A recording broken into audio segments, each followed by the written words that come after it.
Nick Leeson llegó a la ciudad de Londres con un objetivo en mente: ganar mucho dinero. Así que cambió sus aposentos de clase trabajadora por el mundo intelectual y elitista de la banca de inversión. En verdad creo y sigo creyendo hasta el día de hoy que si me asignan una tarea con otras personas, lo haré mejor y más rápido que ellos. Con tan solo 24 años, tenía la arrogancia y el carisma necesarios para triunfar. Pero Leeson tenía una cualidad más siniestra. Tenía la habilidad para engañar a las personas más poderosas de las finanzas. Esta es la historia de cómo el ego de un hombre y la codicia del banco más antiguo de Gran Bretaña se confabularon para perder más de $1.000 millones estadounidenses y destruir uno de los imperios financieros más prestigiosos del mundo.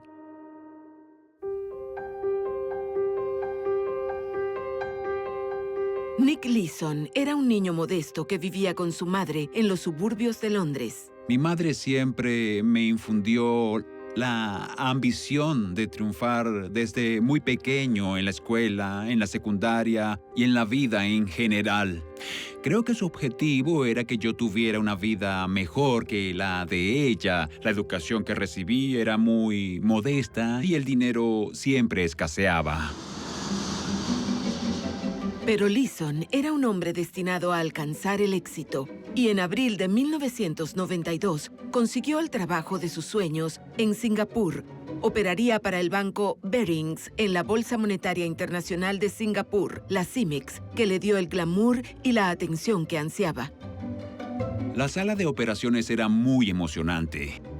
Las personas competían entre sí al estilo de los gladiadores, donde una persona ganaba y la otra perdía. En ese lugar había que demostrar realmente quién era el mejor. La CIMEX luego se fusionó para convertirse en la Bolsa de Singapur, una bolsa novedosa especializada en contratos a futuro. Eran apuestas realizadas sobre el futuro rumbo del mercado. Para Leeson, se trataba del índice Nikkei 225. Si acertaba su apuesta, podía ganar mucho dinero, pero si se equivocaba, podía perder cientos de miles de dólares. Los mercados son muy activos y presentan mucha incertidumbre. Y esa incertidumbre para muchos se convierte en una limitante o en algo adictivo porque siempre se está al borde de saber qué sucederá, pero es la parte más emocionante de la industria. Comenzaba a destacar en el mundo financiero y su éxito llamó la atención de John Gappar. En poco tiempo se ganó la reputación de ser uno de los mejores comerciantes en el área. Llegó a ser el mejor. Era muy convincente, siempre tenía buenos precios y los clientes llegaron a apreciarlo. Y luego con el tiempo, como era tan bueno en el negocio, le dieron más libertad para que operara por su cuenta y para Barings. Ian Lowe era un corredor independiente de la bolsa. Operaba a diario contra Nick Leeson. Recuerdo un día que yo estaba de pie con mi amigo mirando la pantalla, observando el gráfico de Nicky. Y Nick Leeson pasó por allí, nos conocía muy bien y nos dijo en broma: Ian, no hace falta que mires el gráfico. Y le contesté: ¿por qué? Yo trazo el gráfico. Mírame, si quisiera comprar, el mercado subirá, si quisiera vender, bajará, así que ¿por qué mirar el gráfico?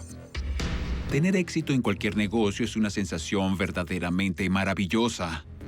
Las personas tratan de hacer todas las transacciones posibles y se convierte en una cualidad adictiva que el cuerpo comienza a desear porque se acostumbra al éxito.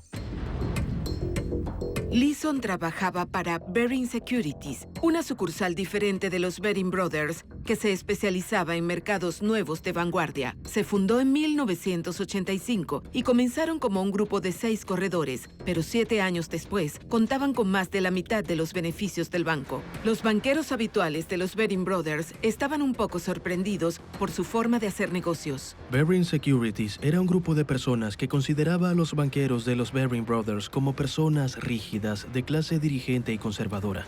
A veces los miembros de los Baring Brothers levantaban las cejas y decían que eran un poco salvajes. Baring Brothers era el banco mercantil más antiguo de Gran Bretaña y en sus 233 años de historia, una larga línea de banqueros tradicionales se enorgullecía de su estabilidad y autoridad. Las personas confiaban en que su dinero era protegido con máxima seguridad. Hasta la reina tenía una cuenta en Barings. Era un banco muy respetable, cómodo y de clase alta. Comerciaba con su nombre, reputación y con la sensación de que era un emblema de la ciudad de Londres. Pero la ciudad de Londres estaba cambiando. La forma más moderna de ganar dinero en los años 90 era el comercio competitivo del mercado de valores. Baring Securities eran inversores despiadados y Nick Leeson era su más reciente y ambicioso empleado.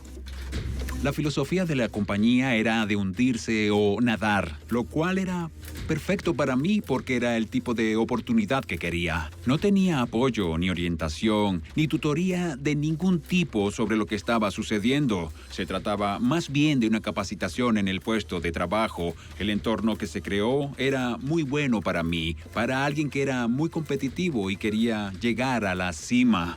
Aunque detrás de las escenas, Baring Securities tenía grandes problemas. Era una empresa con muy pocos controles. La organización no estaba bien gestionada desde el punto de vista operativo, ya que siempre se centraba en hacer negocios, ser los primeros y ganar la mayor cantidad de negocios posible. El objetivo era obtener esa ventaja competitiva, pero se lograba a costa de no tener los sistemas, los controles y el personal necesarios para garantizar la seguridad de tu negocio.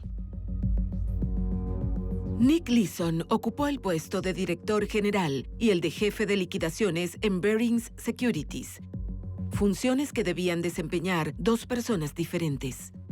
Permitir que Leeson hiciera eso es una de las cosas más estúpidas que se puede hacer. Rompía la regla número 1 del control financiero.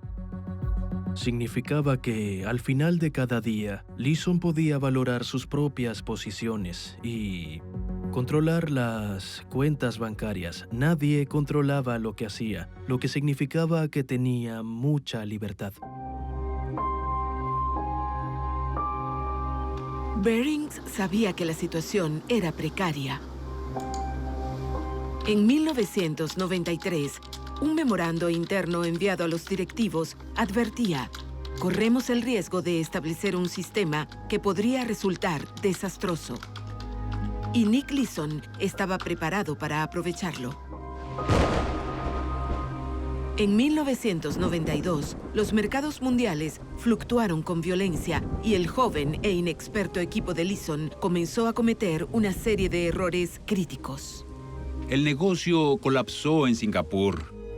No había personal suficiente para atender los teléfonos ni para llenar las solicitudes. Era un trabajo manual y contratamos a una chica joven para que trabajara en el área y atendiera las llamadas, pero esa no era su responsabilidad. Las órdenes se hacían a través de una llamada telefónica y tenían que transmitirlas a los encargados mediante una señal manual para que las ejecutaran. La señal comenzaba para indicarle a la gente si era un comprador o vendedor. Esto significa vender, seguido del precio. Esto es 40 y luego seguido de la cantidad. Esto es 100. Entonces, esto sería vender 40 por 100. Era un proceso muy tedioso, poco eficiente y propenso a errores. Al final de un día de julio de 1992, el equipo de Leeson tuvo una pérdida de $60,000 estadounidenses. El procedimiento habitual consistía en informarle de inmediato a la oficina central de Barings en Londres, pero Leeson no lo hizo. En ese momento, cuando me percaté de que había una pérdida, supe que tenía que hacer algo. Eran las 3 de la mañana. Las personas regresaban a sus casas en Londres. No había nadie en la oficina en Singapur. Tenía que usar mis propios medios. Hubo una pérdida y no podía hacer nada al respecto. Leeson ocultó las pérdidas en una cuenta secreta de la empresa, conocida como la cuenta de los 5 ochos. Eso iba en contra de las normas de la empresa.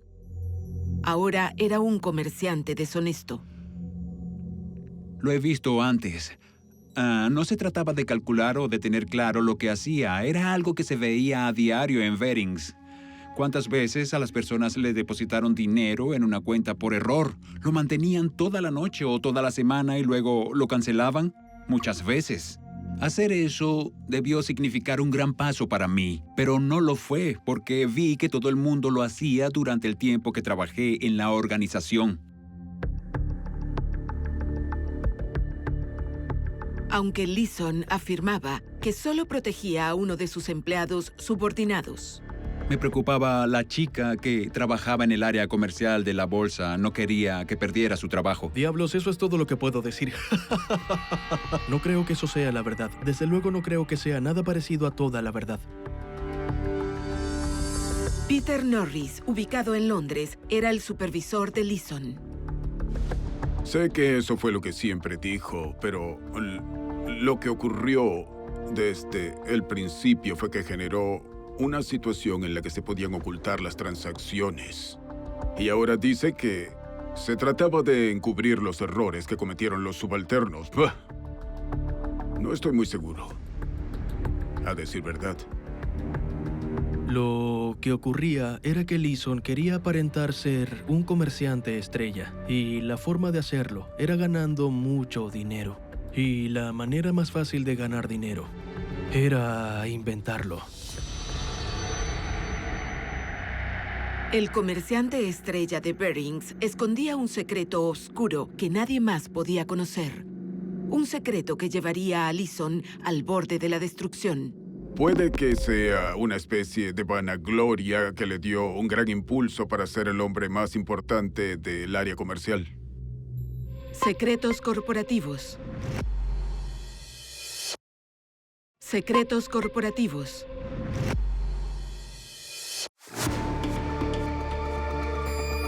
Parecía que Bearings Securities era el mayor inversionista de Singapur, pero en realidad sus beneficios se basaban en las mentiras de un hombre.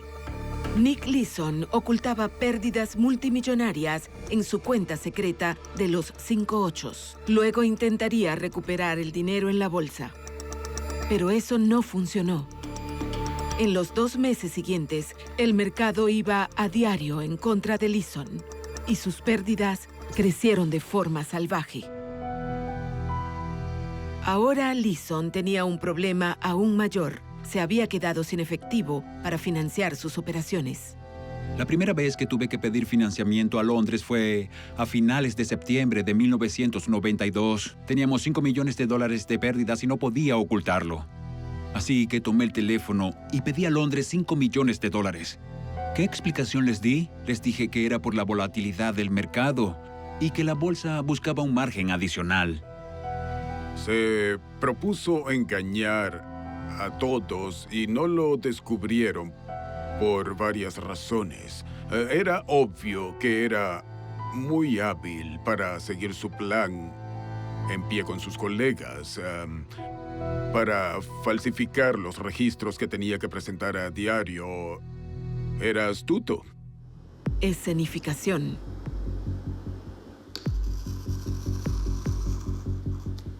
La sede de Londres necesitaba pruebas de los nuevos clientes de Leeson, pero estos clientes no existían. Así que Leeson los inventó. Fue una simple falsificación. Simplemente era cortar y pegar. La confirmación requería una carta que llevara la firma del nuevo cliente. Se pegaba un documento sobre otro, se fotocopiaba y se enviaba por fax.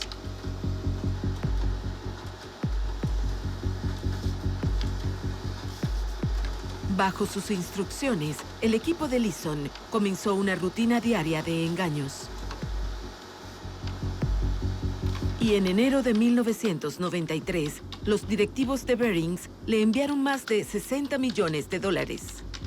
Las personas pensaban que era un proceso complejo conseguir la financiación que requeríamos en Londres. Era un proceso muy sencillo. Una de las chicas que trabajaba para mí acudía a primera hora de la mañana a mi oficina, a las 7:30 u 8 de la mañana. Abría una cuenta en Citibank, veíamos cuánto teníamos de sobregiro y solicitábamos esa cantidad a Londres. Si teníamos 50 millones de sobregiro, ella solicitaba ese monto. Eran cantidades absurdas.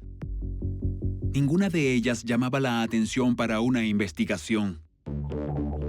Sin embargo, los directivos de Londres creían en cada una de sus palabras.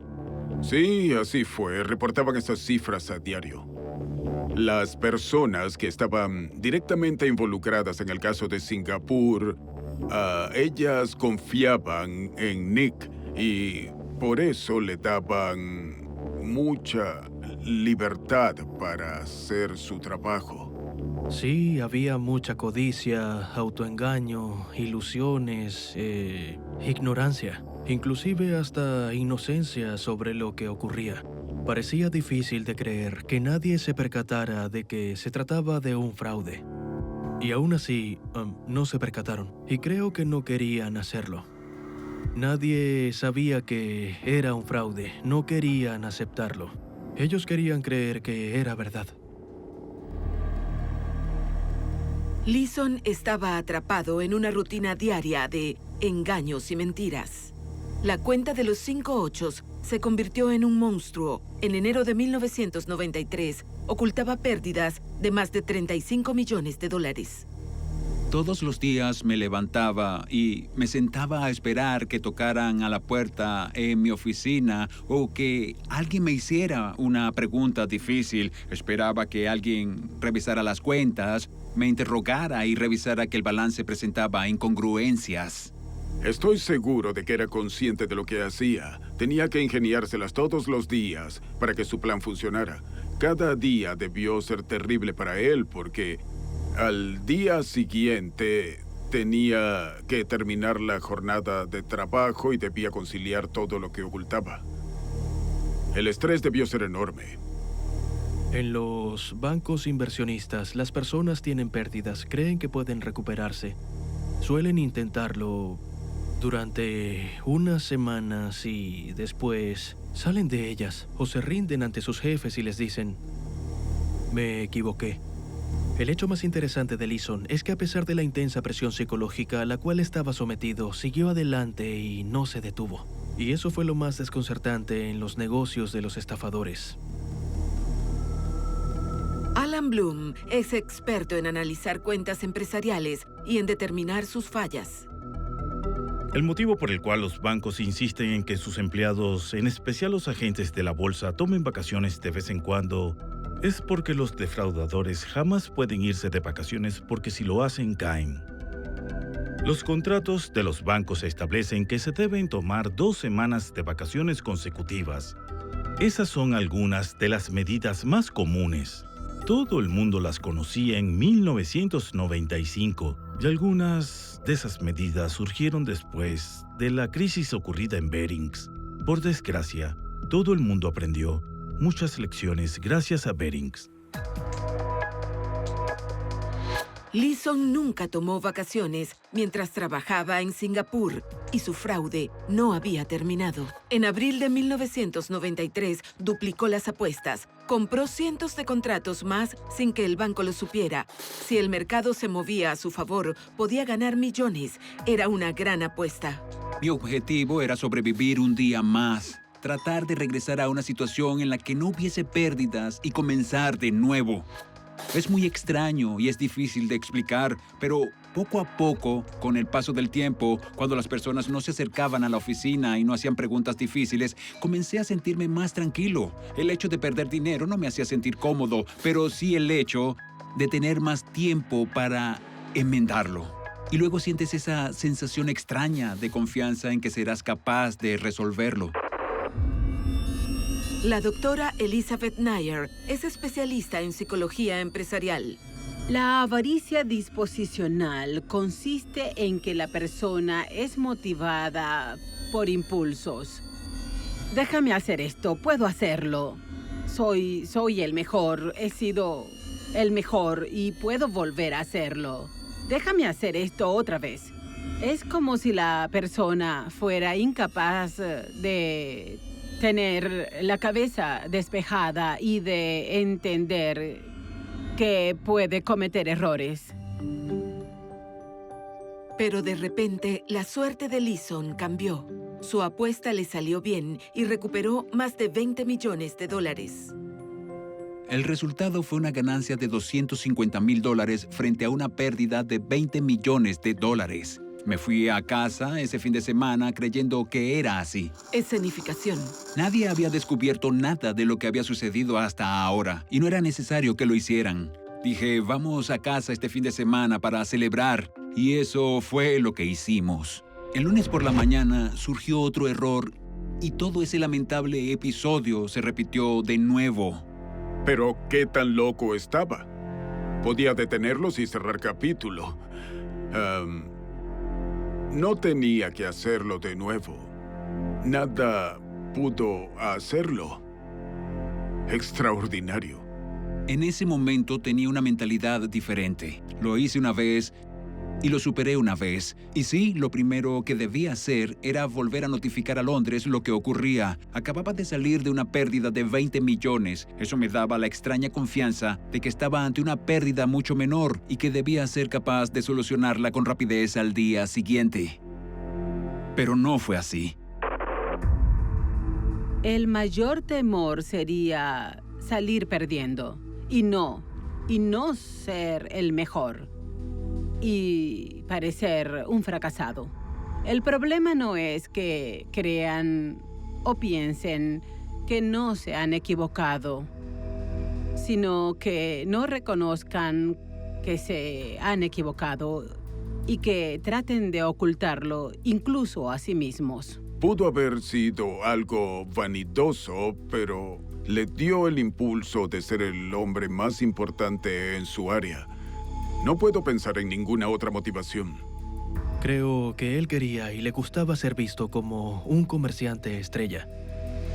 Venía de una oficina de apoyo administrativo, provenía de un ambiente humilde, y él mismo había logrado salir adelante y no quería volver al lugar de donde provenía. Leeson era un hombre que estaba perdiendo el control. Estaba cayendo en una espiral más y más profunda en su mundo de mentiras. No tenía escapatoria.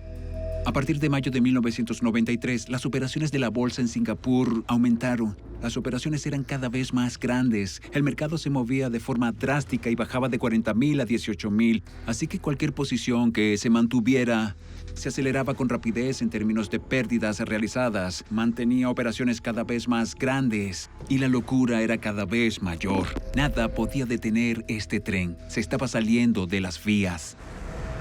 Secretos corporativos. Secretos corporativos.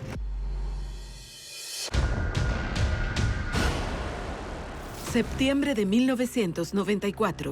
Ya habían pasado más de 2 años desde el primer error de Leeson en el CEMEX. Aquella pérdida inicial de $60,000 se había disparado a más de $320 millones. La presión psicológica era cada vez mayor. Las pérdidas estaban fuera de control. La evasión era pura y absoluta. La declaración que alguien dejara en mi escritorio la escondería en mi cajón sin mirarla. Enterraba mi cabeza bajo tierra cada vez más. Parecía como si fuera a dañarme si lo tocaba. Solo trataba de sobrevivir. Yo solo estaba esperando este momento decisivo, pero no podía decirle a la gente lo que estaba pasando. Leeson era el único hombre que sabía toda la verdad. Todo el mundo pensaba que ganaba millones de dólares. En septiembre de 1994, CEMEX celebró su 10º aniversario y Banco Barings recibió un premio por su éxito en la bolsa. En 1994 ganamos un gran premio en CEMEX por alcanzar el mayor volumen de clientes. Mi cuenta de los 5 ochos representaba el 95%. Entonces, ¿qué estaban creyendo? La tendencia era a creer, las ganancias era la motivación, así que la tendencia era a creer de verdad. Era beneficioso para CEMEX y para los directivos de Londres. A ellos les agradaba Leeson porque producía comercio, engrandecía su apariencia y tenían un incentivo para seguir adelante. Estaba claro de que no sabían que cometía un fraude, pero también se les incentivaba a no mirar demasiado. La junta directiva de Barings quería ganar más dinero. Mi esposa y mis amigos creían que tenía una vida fantástica por ser un comerciante exitoso. Otras organizaciones y otros bancos querían contratarme porque era un comerciante alfa de la bolsa de Singapur en ese momento. Todo el mundo estaba convencido de la historia de éxito a mi alrededor, por lo que era imposible decir, detengámonos, paremos todos. Y de manera extraña, era una catapulta para mí, alguien centrado en el éxito, que tenía una opinión exagerada de cómo debía ser el éxito, alguien que no podía lidiar con el fracaso, con un conflicto constante. Era un caso que no podía parar, era imposible decir, basta y detener todo esto. Leeson vivía como Jekyll y Hyde. Detrás de su éxito falso había un fracaso catastrófico. Era muy difícil afrontar el miedo día a día. A veces tenía que sobrellevarlo y sobrevivir con él. El alcohol era el único medio para afrontarlo y eso lo empeoraba. Tenía desmayos. A veces llegaba al área comercial de la bolsa y me dirigía a la sala de los comerciantes y me quedaba dormido por la resaca del día anterior. No regresaba a la oficina, desaparecía, me iba a casa y apagaba mi teléfono. Llevar una vida de encubrimiento para no reconocer los errores o el fracaso puede generar graves presiones sobre el individuo.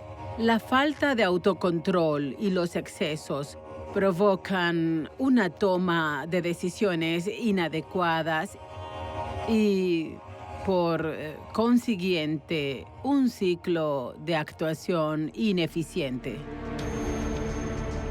A medida que hacía apuestas cada vez más grandes para compensar las pérdidas, él doblaba la cantidad cada vez más. Y fue así como al cabo de unos meses duplicaba cada apuesta y pasaba de apostar decenas de millones a cientos de millones, de modo que cada apuesta que duplicaba lo conduciría al fracaso al cabo de pocos meses.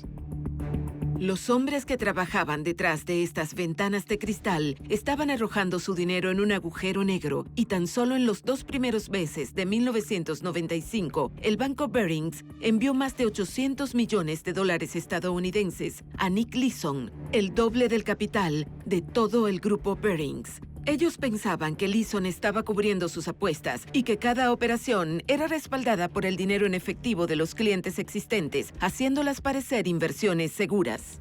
Estaban en términos riesgosos, el cual era descrito como libre de riesgos porque había contratos de igual compensación. No exponían los precios al banco. El caso era muy distinto. Nick creaba las cuentas del banco y no lo informaba, y las posiciones que él tomaba no tenían contraparte.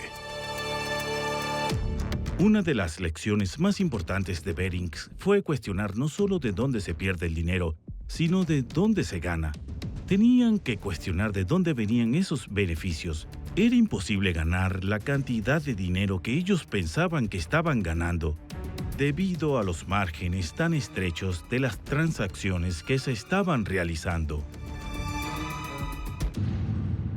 La negociación progresiva en Barings Securities estaba muy alejada de la banca tradicional a la que Barings Brothers estaba acostumbrado. Muchas personas trabajaron en Barings Brothers los últimos 20 o 30 años y obtuvieron su empleo gracias a ellos. Y hasta cierto punto, eso representaba un desafío, una investigación y un interrogatorio que debía llevarse a cabo y nunca se efectuó porque no entendían el negocio. ¿Los directivos sabían sobre el comercio futuro? No, no lo sabían. Lo que sí sabían, o creían saber, era que tenían ejecutivos que los reportaban y eran expertos en esas áreas. Y, desde luego, así es como funcionan las instituciones financieras. La cúpula de cualquier empresa no sabe lo que ocurre y, como es lógico, no pueden desempeñar todas las funciones. El supervisor de Barings Brothers podía dirigirse al grupo de 4 o 5 personas de la sala y patearles el trasero. Que lo dejaran en paz, que era la parte de la empresa que más dinero generaba y que no le hicieran preguntas estúpidas. Entonces, ¿los directivos se dejaron cegar por los beneficios de Leeson? Pues solo puedo dar mi opinión. Y la respuesta es no. No lo estaban, pero sí estaban cegados por aquellos que estaban directamente involucrados en la actividad, como los corredores de la bolsa, el personal de contabilidad y demás. Manifestaban seguridad en lo que estaba ocurriendo. Para ese entonces, ocurría algo perverso. La escala del fraude lo convirtió en una persona tan importante que nadie podía cuestionarlo. Y si alguien lo cuestionaba, como era una figura tan importante, él podía decirles que dejaran de hacerle preguntas y se retractarían. Pero en febrero de 1995, los auditores de Barings examinaron las cuentas con más detalle. Observaron una cifra de deudores inusualmente alta, de casi $80 millones. El 6 de febrero, el tesorero del banco, Tony Howes, y su empleado subalterno llegaron a Singapur. Su misión era averiguar por qué Leeson estaba gastando tanto dinero. Tony Howes nunca llegó a reunirse conmigo en Singapur. No entendía el negocio. No entendía cómo funcionaba. Era otro empleado más de Brothers. Pero Leeson se había convertido en un experto en desviar la atención no deseada. Singapur era una ciudad de fiesta en ese tiempo para los directivos que viajaban a Asia. Y como siempre, trataba de evadirlos. Evitaba que llegaran al área y me aseguraba de que no pudieran interrogar a nadie sobre lo que ocurría. Una forma para evitar que las personas indagaran sobre lo que ocurría en el área comercial era reunirme con ellos en el aeropuerto, llevarlos a tomar unas cervezas, darles lo que quisieran y asegurarme de que a la mañana siguiente tuvieran resaca para lograr que no fueran a la oficina, y luego enviarlos de regreso a su jurisdicción. Y esa acción la repetía una y otra vez. Tony Howes permaneció más tiempo del previsto, pero se fue de Singapur al cabo de una semana. No se dio cuenta del fraude de Leeson, pero su ayudante, Tony Railton, desconfiaba un poco más. Me sentía más presionado. Tony Railton permaneció ahí durante 23 o 24 días. ¿Representaba una amenaza para mí? No parecía serlo en un principio. Él era una persona de menor rango si lo comparo conmigo, y era más probable que yo lo esquivara por más tiempo. El 13 de febrero de 1995, Railton escribió: si cierran todas las posiciones, no hay manera en la tierra de Dios de que puedan devolver todos los yenes. Los Baring Brothers sabían que había un gran problema, y solo Nick Leeson podía explicarlo. Sabía que ese era el día. Ese fue el día en que tuve que irme. Secretos corporativos. Secretos corporativos.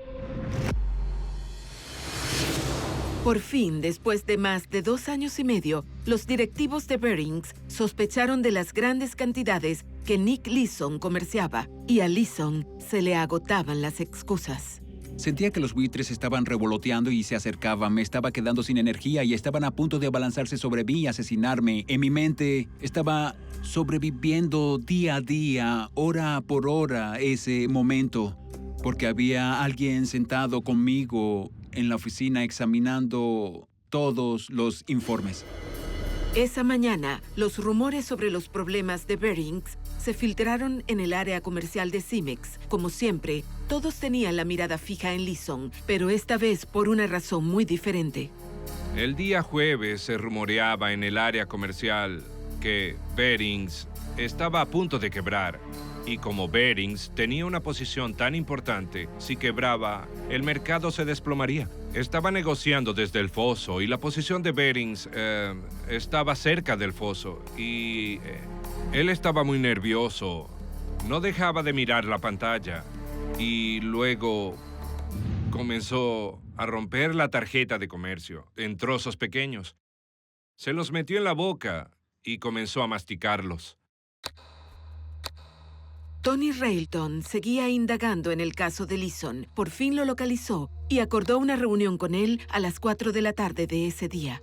Cuando recibí la llamada de Tony, supe que ese era el día en que debía irme. La incongruencia de la posición fue revelada, no tenía explicación. Tenía que irme, tenía que luchar o huir, una reacción fisiológica normal.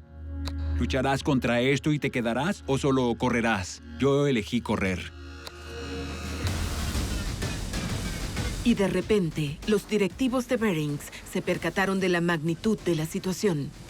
El comienzo del fin fue cuando el jefe de liquidaciones del grupo de banca de inversión me buscó en mi oficina de Londres y me informó que encontraron registros que desconocíamos.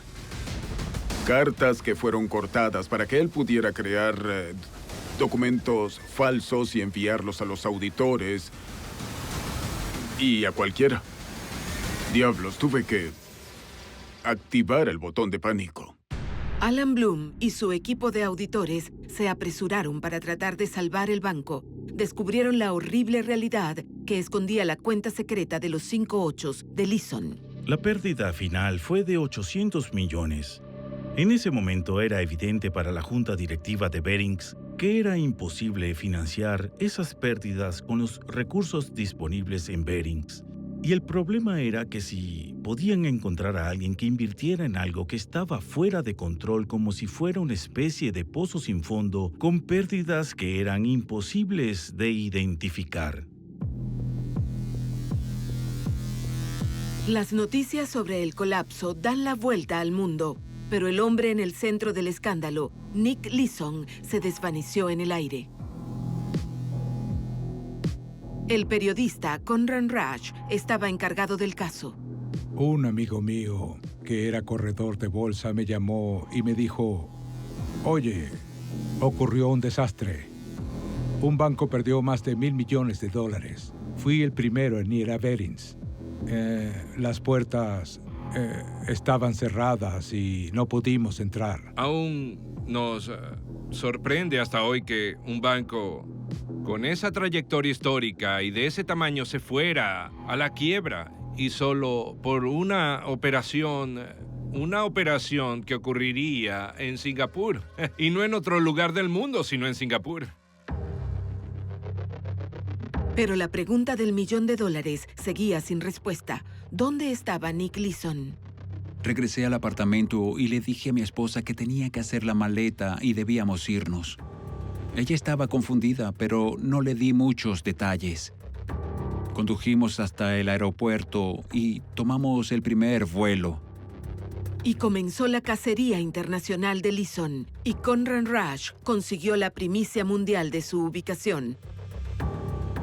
Llegué a conocer a muchos de los investigadores y entonces uno de ellos me llamó y me dijo: «Oye, tengo una primicia para ti». Este es un fax de él desde el Hotel Regent en Kuala Lumpur.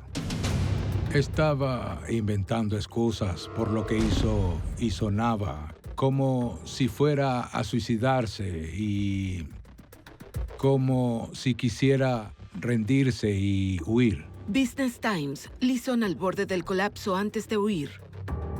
No recuerdo con claridad la necesidad que tenía al escribir eso. Para mí fue una forma de cerrar el capítulo y una forma de respetar a las personas para las que trabajé. Y también les debía una disculpa porque ellos confiaban y creían en mí y yo los defraudé.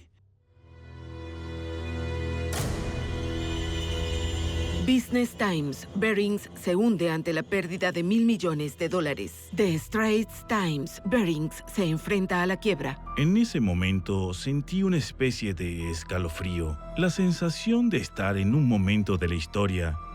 No era cualquier banco o institución.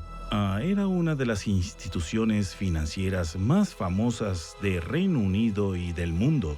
Y me costaba creer que podía llegar en cualquier momento sucederle algo así. Me sentiré culpable hasta el día de mi muerte, porque ocurrió bajo mi supervisión. Fui a la agencia de noticias local y tomé el periódico, el Asian Wall Street Journal, y el titular era "El Banco Británico colapsa". Me quedé desconcertado y comencé a leer el cuerpo de la noticia lo más rápido posible para intentar descubrir los detalles más importantes, y comencé a darme cuenta de que eso fue lo que sucedió. Provoqué el colapso de un banco. El lunes por la mañana, el CEMEX reabrió sus puertas, pero el mostrador de Baring Security estaba vacío. El banco mercantil más antiguo de Gran Bretaña, con una trayectoria de 233 años, pasó a ser historia. Lo que quedaba del nombre de Barings lo compró el banco holandés ING por £1 esterlina, pero a Leeson no le importó. Estaba desesperado por regresar al Reino Unido. Cada salida tenía un televisor y las noticias se transmitían sin parar, y todas las noticias eran sobre mí. Y luego llegó el momento de abordar el vuelo y nos acercamos a la puerta de embarque. Nos tomamos las manos y entré en pánico. Estaba en pánico total porque mi rostro aparecía en todas las pantallas de televisión. Los empleados se acercaban con periódicos. Tenían periódicos de Francia, de Brunei, de Singapur, de Straits Times o cualquier periódico inglés. Mi foto estaba en la portada de todos los periódicos, así que me escondí de nuevo durante el viaje de regreso. Leeson fue finalmente arrestado en el Aeropuerto Internacional de Frankfurt. Con una gorra hacia atrás y una sonrisa, él era el chico que perdió $1.000 millones. Al final, lo sentenciaron a 6 años y medio de prisión. Business Times capturan a Leeson en Frankfurt. Me compadecí de él. Era un chico divertido. En cierto modo, deseaba que pudiera escapar y huir a algún lugar. O a alguna isla y que viviera feliz para siempre. Eso es perverso, pero a veces uno siente compasión por alguien desfavorecido.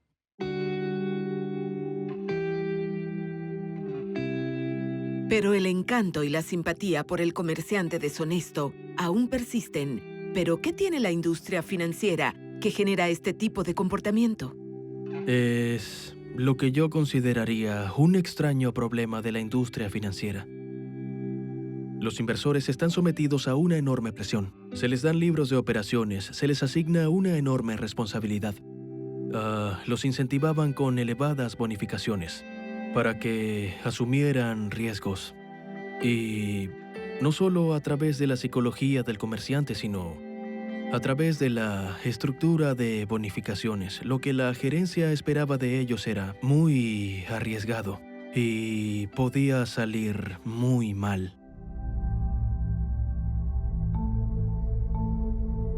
Nick Leeson, un joven comerciante engreído de los suburbios de Londres, será conocido para siempre como un comerciante deshonesto. Pero en una industria donde millones de dólares cambian de manos en un instante, las emociones humanas más elementales, como el miedo y la codicia, pueden pervertir cada decisión.